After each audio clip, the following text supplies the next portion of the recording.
Have you ever looked at your backpack and wondered, what makes you actually so tough?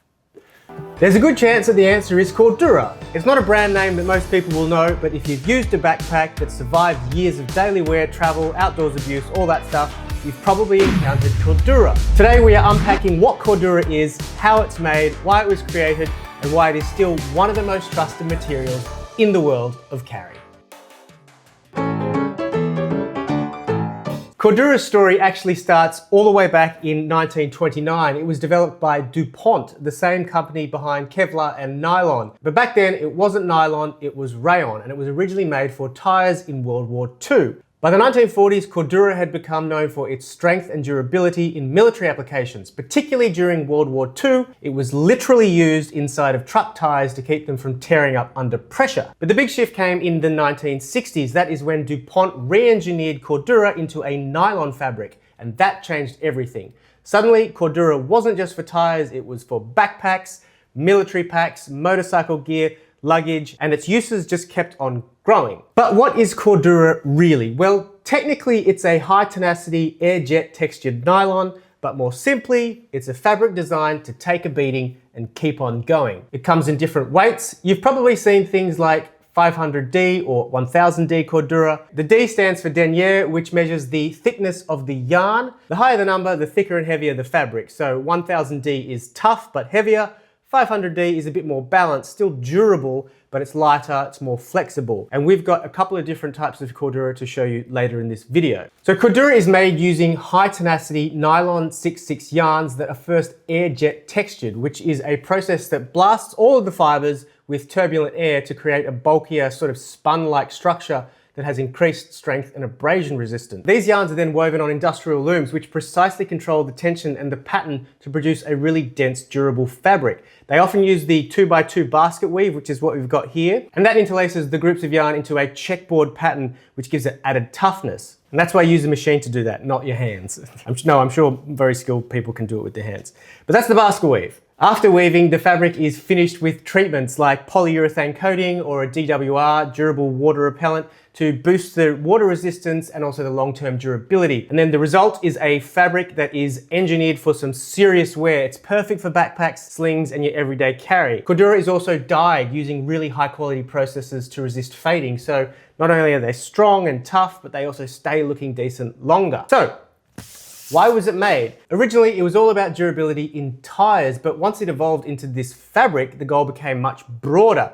We could make something that could withstand the wear and tear of real life. Military use, outdoor gear, packs for soldiers and mountaineers. Now think about all of those user demands: abrasion resistance, tear strength, reliability under stress. That's what Cordura was built for, and that is why it has such a loyal following. In fact, early brands like Xpack and Jansport built their reputation on using Cordura, and it is still a badge of quality today. Now, Cordura isn't really a fabric. It's like the fabric is nylon. It's the way that it's woven. Cordura is a brand. After DuPont, the Cordura brand was acquired by Invista in 2004, and that's a subsidy of Koch Industries, and they've been refining and expanding it ever since. They now offer not just nylon, but blends of cotton, polyester, and even Cordura denim. You'll find it in everything from laptop sleeves to motorcycle jackets to military-grade backpacks. And if a company wants to use the Cordura name, then they need to meet very strict standards. So it's not just a fabric spec, it's also a performance guarantee, and it will often come with this little Cordura fabric. But Cordura isn't a one-size-fits-all. The Cordura brand includes multiple fabric technologies,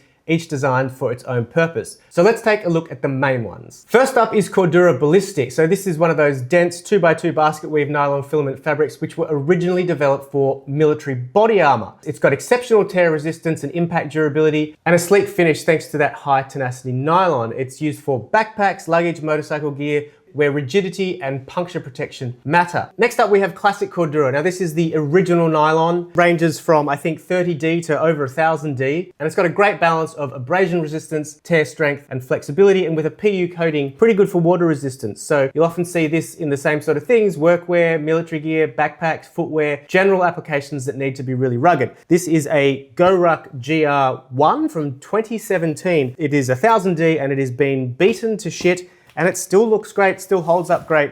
And you can see that it's softened over time and there's quite a bit of flexibility in it now. And if you look at a close-up, you can sort of see that weave texture that I was talking about.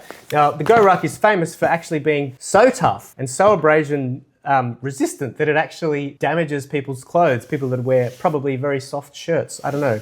Shirts that aren't made out of Cordura. But these bags are also famous for not only their military use, but also their rucking, their exercise that people do where they're in seawater and salt water, where they're in seawater and they drag their bags through the mud and scrape against rocks and everything. I don't think that this bag has been through that itself, but it's definitely seen some good times and it's lasted. Another popular fabric from Cordura is their Cordura Recore. And this is a sustainable line that has been made with recycled materials, so post-industrial nylon or RN66 and repeat polyester. So this keeps the strength and durability of Cordura, but it's got a lower environmental footprint and it delivers performance while being sustainable and responsible. So you'll also see this in apparel, bags, footwear, wherever you need that sustainability and durability to align. And this feels like it's probably not quite a 1050 or 1000D. Feels a little bit sort of smoother. It's definitely been coated, so you can see how it just sort of plays in the light slightly differently. This is the discontinued Shadow from Black Ember. Great bag. Mistook it recently for another one of their great bags, but very interesting fabric, and you can see how tough this is. Their other popular fabric is Cordura Natural, which is a lightweight and soft to touch nylon with more of a matte finish. Now, some versions include stretch fibers for added comfort, and the reason for this is that it's used for clothing, so it's got to be soft, it's got to move, it's got to be stretchy, and it also has that tear resistance, that abrasion resistance, and also that water repellent. Okay, so we know that Cordura is tough, but how does it stack up against other materials that you see in backpacks and carry gear? Let's break it down. First up, we're going to go Cordura versus canvas. So this is the Rushfaster EDC Backpack. This is made in a 420D Cordura. This is a canvas tote. It's all we had. Canvas is the OG. It is made from a cotton or cotton blend, and it's got that classic heritage vibe, like something Hemingway would perhaps carry through the jungle on his way back from the library or the markets. But when it comes to pure performance, Cordura wins. Cordura is more abrasion resistant, more water resistant, it's way lighter, and it's built to handle real world wear and tear without fraying or soaking up water like a sponge.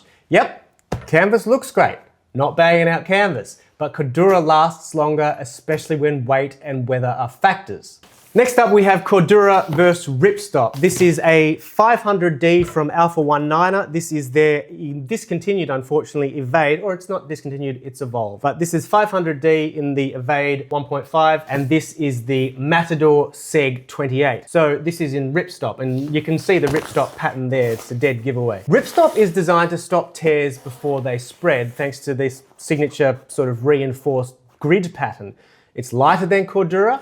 It's often used in ultralight bags or packable gear. This is a travel bag, so that's why they've used it here. But it doesn't hold up to long-term abrasion resistance the way that Cordura does. If you're scraping against train seats, rocks, or daily commute chaos, then Cordura is going to last longer. Think of it this way. Riptop is good at not tearing. Cordura is good at not wearing out. So knife fight, Riptop, everything else, Cordura. Next up, Cordura versus Xpack. This is the Black Ember Forge 20 in their multicam sort of black color. This is a 500D Cordura, and this is the Able Carry EDC, and this is in their ocean blue Xpack. Now, this is where things are going to start to get technical, because Xpack is a composite fabric. It's got a nylon face with the weatherproof film and a reinforced X-shaped grid pattern in the middle. You can see that there very clearly. Now, it's super lightweight, and the material itself is fully waterproof, so water cannot penetrate that, unlike Cordura, which can soak up water slowly eventually. However, Xpack is also crinkly and stiffer. You can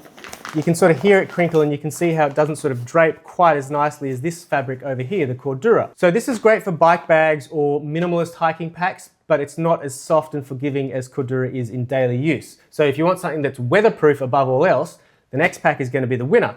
But if you want something that is tough, supple, and built for the long haul, Cordura takes the edge. And that is often why you will see Cordura or a similar fabric to Cordura, like a ballistic nylon, used at the base of Xpack bags, because that is going to be tougher, and that is where the bag is going to see more abrasion.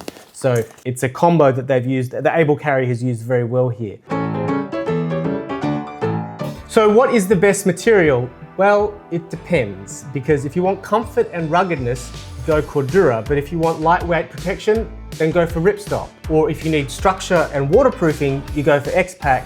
Or if you just want something that's classic and vintage and more organic, then canvas very much still has a place. Canvas can also be waxed that gives it some waterproofing. It can be made really, really thick that can make it much stronger as well. They all have their place. They're all excellent fabrics to be used in bags, and that's why we see them, or at least a combination of them, in so many bags. But for most daily backpacks, Cordura hits that sweet spot between durability and weight and comfort.